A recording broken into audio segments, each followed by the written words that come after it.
Ah, c'est merveilleux ce qui est en train de se passer. À un moment donné, dans Shang-Chi, on voit, sous une forme ou une autre, un renard à 9 queues. Chez l'humain, c'est une malformation très emmerdante. Chez le renard, c'est mythologique. C'est une créature de la mythologie asiatique, un Uli Jing, une femme renarde qui a donné lieu à plein d'autres mythes et légendes. Et c'est normal qu'on voit ça dans Shang-Chi puisque ça vient explorer toute cette mythologie. Et Kevin Feige dit justement avoir été surpris par les réactions de certains spectateurs tests qui ont donc vu le film en avant-première et qui se sont demandé ce que des Pokémon pouvaient bien foutre là. Ah bon, on en est là alors, Razor Fist, c'est quoi alors C'est ce qui est arrivé 9 mois plus tard que Matt Chopper ait lancé l'attaque faire du sale sans protection sur un sécateur, c'est ça?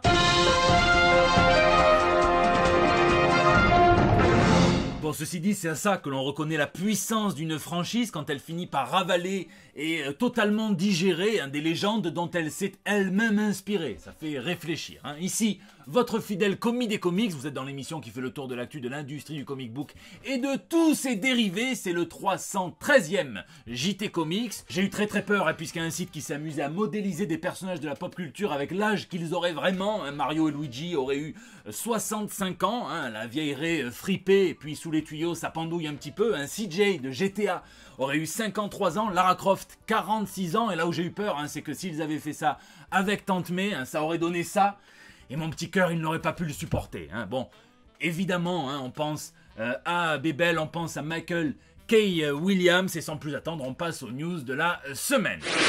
Complètement bleu. C'est la news fashion de la semaine. Christina Cordula, quand elle a vu ça, elle en a fait pipi les 7 mers directement dans sa culotte. C'est peut-être un détail, mais ça peut signifier beaucoup sur la direction future du DCU qui a du mal à s'épanouir. James Wan et Jason Momoa ont dévoilé le nouveau costume d'Aquaman dans la suite du film, et ça pourrait peut-être vouloir dire qu'ils vont recopier Marvel et la passion de la collection d'artefacts qui te rend puissant pour le studio qui nous a mené Thanos, papa de l'année qui claque et fait claquer. James Wan dit que la source d'inspiration c'est le costume bleu des années 80. Alors qu'est-ce que ça veut dire? Ça veut dire que en 1978, il y a eu un arc d'Aquaman qui a arrêté le titre. Le titre principal s'appelait La mort du prince, dans lequel on voyait Black Manta tuer Aquababy, le fils d'Aquaman, et c'est pas des blagues, et donc il a fallu quasiment 10 ans pour que le titre reprenne, et en 1986 est sortie une mini-série en 5 chapitres qui a permis de réinventer Aquaman. C'était par Neil Posner et Craig Hamilton, et ça venait teinter Aquaman à l'encre de Dark Fantasy, puisqu'il y avait de la magie, il y avait pas mal d'éléments intéressants. On apprenait que le sceau royal atlantéen avait été volé, on envoyait Aquaman enquêter dans la cité qui était inconnue jusqu'à présent, une nouvelle cité sous-marine qui s'appelle Tirnana Ogé, et donc il pouvait pas y aller avec son habit normal, et donc ils lui ont fait un nouveau costume. On sait que les habitants de cette ville utilisent la magie, et Aquaman apprend justement l'existence de 12 cristaux qui, une fois réunis, confèrent un pouvoir digne d'un dieu, et donc on sait qu'après il y a Orm qui est impliqué dans l'affaire. Je vais pas tout vous spoiler, mais ce qui est intéressant c'est que le prochain Aquaman s'appelle le royaume perdu, donc le 7e royaume des mers. Peut-être que ce 7e royaume c'est une ville analogue à Tirnana Ogé, ou celle-ci dans laquelle Aquaman pourra apprendre la magie, et peut-être que ça va donner une direction globale au DCU puisque ces cristaux précèdent la noyade d'Atlantis, donc c'est pas que un truc qui est réservé à Aquaman, et ils sont éparpillés aux 4 coins du globe comme dirait un platiste, donc peut-être qu'il va y avoir un délire, on va voir Batman chasser le cristal comme c'était les Kinder. Ça serait carrément ironique puisque ce principe qui est connu en dramaturgie, l'histoire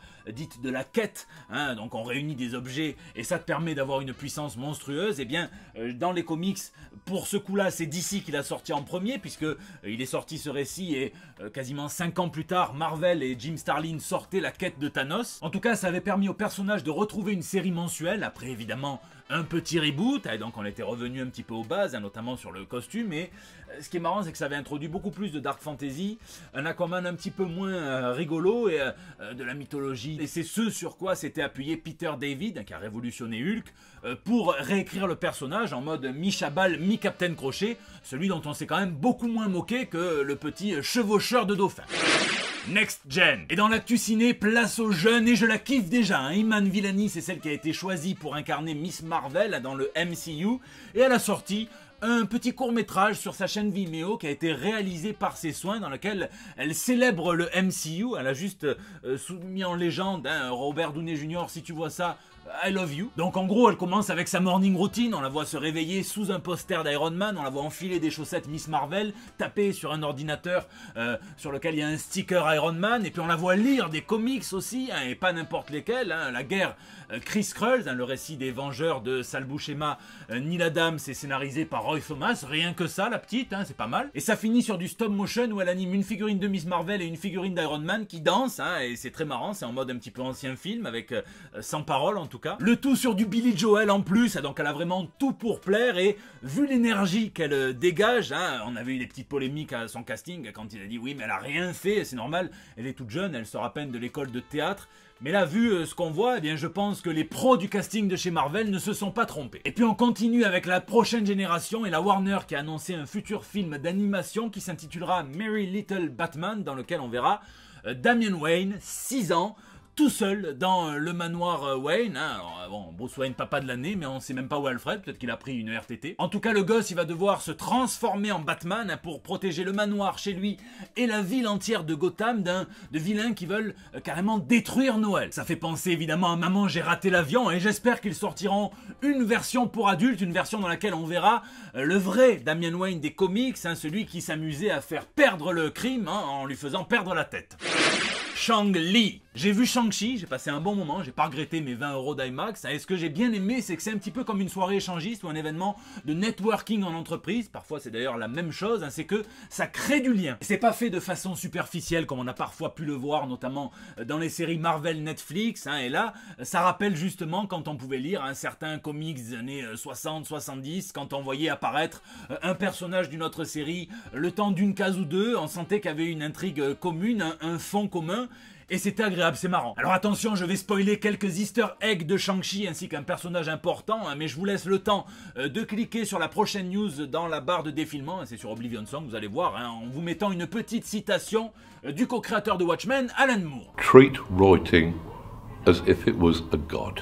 Voilà, maintenant que ceux qui veulent absolument rester vierges jusqu'au popcorn sont partis, on peut parler, hein, et j'aime bien le fait que dans Shang-Chi, on retrouve des personnages du MCU qui étaient tombés dans l'oubli d'une magnitude de 12 sur 10 sur l'échelle du mec qui chantait Gangnam Style. On revoit l'Abomination, ça c'était dans la bande-annonce, hein, je suis très content qu'on en revienne à ce Hulk de Le Terrier en 2009, hein, avec Edward Norton excellent, et puis avec Tim Roth, mon chouchou, à Emile Blonsky qui incarne cette version abominable de Hulk, hein, qui combine le sérum du super soldat et bon, bah, le corps de Hulk. Moi je suis content parce que j'aime bien Tim Roth et qu'on nous dit qu'il est revenu doubler l'Abomination dans Shang-Chi, hein, mais je vous avoue que j'ai pas trop compris puisqu'il pousse 4 grognements maximum, donc le premier comédien habitué à doubler des pornos allemands pour le marché américain aurait totalement suffi, hein, mais après j'entends aussi qu'on nous dit qu'ils ont des plans pour l'Abomination dans le futur du Marvel Cinematic Universe, donc j'espère que Tim Roth va revenir en chair et en os. On a aussi vu dans ce Fight Club dont on peut parler une Black Widow, une veuve noire de la Red Room se battre contre quelqu'un qui semble avoir les mêmes symptômes que s'il était atteint du virus Extremis, donc ça vient rappeler l'avant-dernier film du MCU, Black Widow, dans lequel on a vu que les veuves noires elles vont avoir un petit peu plus de temps libre, et apparemment il y a cette Hélène qui s'est dit je vais aller briser des os, plutôt que d'aller voir, hein, celui qui est seul sur le sable, les yeux dans l'eau. Elle a le sens du business, elle a raison. Et puis on repart dans Iron Man 3, déjà avec cette référence à Extremis, et ils viennent vraiment démêler, mettre tout à plat cette histoire de faux mandarin. Hein. Il y a Wenwu qui fait tout un discours sur le mandarin, sur cette petite duperie que moi j'avais beaucoup appréciée, hein, en révélation dans Iron Man 3, hein, et donc vous avez même Ben Kingsley qui revient incarner son personnage de Trevor Slattery, qui là est totalement un ressort comique, un ressort comics aussi, puisque ça arrive tout le temps dans les comics qu'un auteur emprunte un personnage qu'il avait bien aimé, qui était un peu mineur, à un autre auteur, et qui en fasse autre chose. En fait, c'est complètement dans l'esprit. Donc voilà, hein, comme dirait le Ben Grimm de M6, ça vient apporter du liant, c'est croustillant, ça me plaît. Je vous laisse me dire ce que vous avez pensé de Shang-Chi dans les commentaires. Spéculation Song. Robert Kirkman n'est que le co-créateur de The Walking Dead, de Invincible, donc dès qu'il sort quelque chose, les spéculateurs, les collectionneurs sont à l'affût. Ah, si, je vous jure, il ne peut plus aller s'enfermer aux chiottes tranquille. Donc le numéro 1 de Oblivion Song était déjà coté la bagatelle de 95 $ à peu près, hein, sur eBay. 4 $ à la base, hein, en prix en librairie, et Là, on a vu avec l'annonce par Universal Studios qu'il allait avoir une adaptation cinématographique d'Oblivion Song. Et qu'en plus, ça serait Jake Gyllenhaal, je sais plus comment on le dit, qui incarnera le personnage principal de cette série qui est dessiné par Lorenzo Di Felici, eh bien, c'est monté jusqu'à le comics dédicacé $325. Et dans l'annonce, il y a bien marqué qu'il y allait y avoir un film. Déjà que Gyllenhaal a fait des déclarations un peu surprenantes sur le fait qu'il ne se douchait plus, eh bien, je conseille aux spéculateurs, eux, de se prendre une bonne grosse douche froide. Comics pur. Et dans l'actu comics pur, elle avait déjà prouvé sa valeur sur la scène musicale. Alicia Keys s'apprête à se lancer dans le monde de la BD, du comics, du graphic novel, puisqu'elle va adapter, elle va étendre et prolonger sa chanson Girl on Fire en roman graphique, elle dit. Ça sera coécrit par Andrew Weiner et dessiné par Britney Williams, la co-créatrice de Gold Events, qui a travaillé chez Marvel sur du Patsy Walker et qui a travaillé chez DC sur les DC Super Hero Girl. C'est l'histoire de Lolo Wright, une jeune ado qui va se découvrir des pouvoirs télékinétiques lorsque son frère est en danger parce qu'un policier le met en joue en le prenant pour quelqu'un d'autre. C'est du positivisme, c'est fait pour donner confiance en soi à tous ceux qui n'imaginent pas la force dont il regorge. Moi, j'adore Alicia Keys, je suis totalement client, ça sort en mars et je le lirai. Sinon, c'est Matteo Scalera qui se chargera d'illustrer la prochaine série très attendue d'espionnage de Mark Millar, le co-créateur de Kick-Ass, de Kingsman, qui sera adapté en film, puisque c'est le contrat qui est prévu entre les deux parties sur Netflix. C'est l'histoire du meilleur espion de la couronne britannique, qui va malheureusement avoir le pire des ennemis qui soit, une tumeur au cerveau qui va ne lui laisser que 6 mois, et alors il va passer de l'espion qui fait ce qu'on lui demande, patriotique au service de la nation, à Zaz, qui va vouloir rétablir toute la justice dans le monde, et rétablir les torts qui parfois a lui-même installés, donc Breaking Good. Et puis c'est la fois de trop pour le scénariste Al Ewing, qui coupe définitivement les ponts avec l'artiste brésilien Joe Bennett, celui avec lequel il a réalisé The Immortal Hulk, qui a posté sur ses réseaux une image qu'il a fait lui-même de probablement Bolsonaro, une caricature sur un cheval flamboyant avec une épée qui chasse ses ennemis politiques, dont certains sont décapités, sont représentés comme des vampires, avec des nez crochus. Bon, Al Ewing en fait des tonnes, il expie à l'américaine et il s'excuse, il dit qu'il comprend si son silence a pu choquer certains, qu'il en a déçu certains. Il fait des dons à des associations, notamment une pour la forêt amazonienne de plus de 2000 balles. Il sait que ça peut pas combler, mais bon, ça me plaît pas trop ce genre de délire à l'américaine, puisque c'est pas comme si les opinions politiques de Joe Bennett n'étaient pas connues, et au moment où ils faisaient Immortal Hulk ensemble, il avait fait l'apologie d'un éditorialiste de droite dure, qui justement il avait essayé de mettre à un journaliste qui était critique à l'égard de Bolsonaro, et il avait intégré en arrière-plan d'une case d'Immortal Hulk une étoile de David sur la vitrine d'une bijouterie, une étoile de David, le nom Cronenberg mal orthographié, parce qu'il dit qu'il voulait rendre hommage au réalisateur, et il avait marqué, au lieu de marquer bijouterie, jewelry, il avait marqué Jewelry, juiverie, qui est une insulte. Donc ça justement, ça peut rendre sa caricature encore plus suspecte et puante, et il s'est excusé les 2 fois précédentes, c'est une erreur et tout ça, et en même temps, c'est pas comme si on savait pas qu'il défendait avec fierté et avec prosélytisme un président capable de dire à une députée qu'elle ne mérite même pas qu'il la viole, ou de dire qu'il préférait que son fils se tue dans un accident de bagnole plutôt qu'il lui ramène un mec à la maison. Lisez, je vous avoue que cette semaine, entre la rentrée, la première de mon fils, et une deadline qui me regarde de travers en voulant me mettre une grosse patate de forain si elle s'approche d'un petit peu trop près, eh bien j'ai pas eu trop le temps de lire. J'ai lu le FCBD, l'exemplaire de We Live, qui raconte donc cette histoire où des enfants peuvent être sauvés par une race extraterrestre de l'extinction du monde, qui va sortir le tome complet. C'est par les frères Miranda, ça sortira chez 404 Comics et j'ai l'honneur de le traduire. J'ai un peu essayé de continuer les Bolland Strips, mais je suis pas allé très loin. Je veux absolument lire ça, c'est le Space Bastard, c'est dessiné par Derek Robertson, ils ont mis un petit sticker dans le The Boys, Transmétropolitan, et c'est scénarisé par Peterson et Aubrey.